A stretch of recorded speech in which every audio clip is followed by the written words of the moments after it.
iyadoo adduunka intiisa badan laga ciiday shalay ayaa dalka koonfur afrika maanta laga ogay salaada ciidda iyadoo kumanaan kun oo Soomaaliyeed iyo muslimiin kaleba ay isugu soo baxeen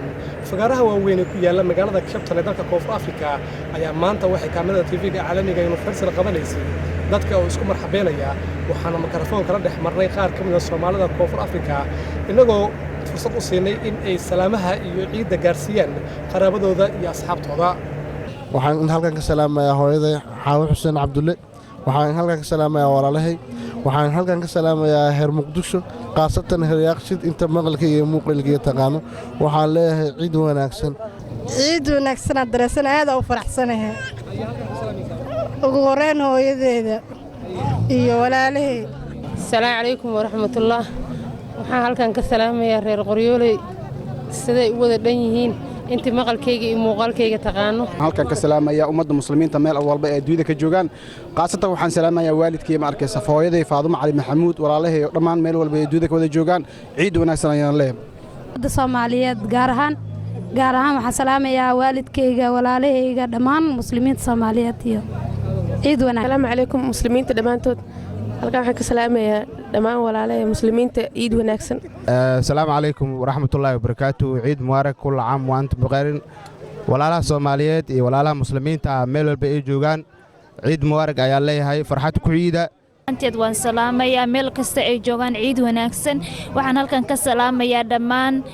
familigayga maxaan ku rada walaalahay hooyaday habaryarahay abtiyaashay dhammaan familigayga ayaan ka salaamayaa ciid wanaagsan ayaan leeyahay muslimiinta meel kasta ay joogaan anigoo ka soo jeedo jaaliyada reer Hiiraan waxaan salaamayaa reer Hiiraan oo dhan meel kasta ay joogaan reer Jowhar meel kasta ay joogaan waxaan halkan ka salaamayaa hooyaday aabahay السلام عليكم كل عام وأنتم بخير وحان دمان halkan ka salaamaya ummadda Soomaaliyeed iyo ummadda muslimka meel kasta joogaan gaar ahaan waxaan salaamayaa hooyaday Aamina Saahid iyo dhammaan familkayga kulli waan salaamayaa dhamaantood waxaan leeyahay ciid wanaagsan hooyo macaan aad baan ku jeclay waana ku xisay saaxiibtay Maliyun Cabdi ma ilaaway iyadana assalaamu calaykum Maliyun adigana baay ciid wanaagsan ummadda caalamka meel kasta oo dhan laga wada ciiday shalay marka anagana waxaan leenahay maasha Allah sidoo kale in ciid wanaagsan dhammaan ummadda Soomaaliyeed meel kasta oo joogto marka insha Allah waxaan ummadda Soomaaliyeed ugu duceynaa inuu Ilaahay dhibaatada haysato iyo waxyaalaha ma artay kor saarano dhibaato inuu Ilaahay ka qaado ummadda islaamka meel kasta joogto waan salaamayaa ummadda Soomaaliyeed meel kasta joogto waan salaamayaa halkan waxaan si gaar uga salaamayaa hooyaday macaan Faadumo Cabdi Warsame waxaan halkan ka salaamayaa xaaskayga Hodan Yuusuf Cali dhammaan reer Sheekh Xuseen Cali Muuse dhammaan salaamayaa waxaan Soomaaliyeed iyo dhammaan muslimiinta waa salaamayaa waxaan kaloo salaamayaa aabahay Macallin Maxamuud waxaan kaloo salaamayaa walaalahay dhammaan waxaan kaloo salaamayaa xaaskayga Hani السلام عليكم ورحمة الله وبركاته عيد وناكسن وحنا كان كسلام يا دمان مسلمين تمال بيجوغان قارهان أمة الصوماليات وحنا عيدا عيد ذا نبض بش براركو قارة عيد وناكسن يا سلام يا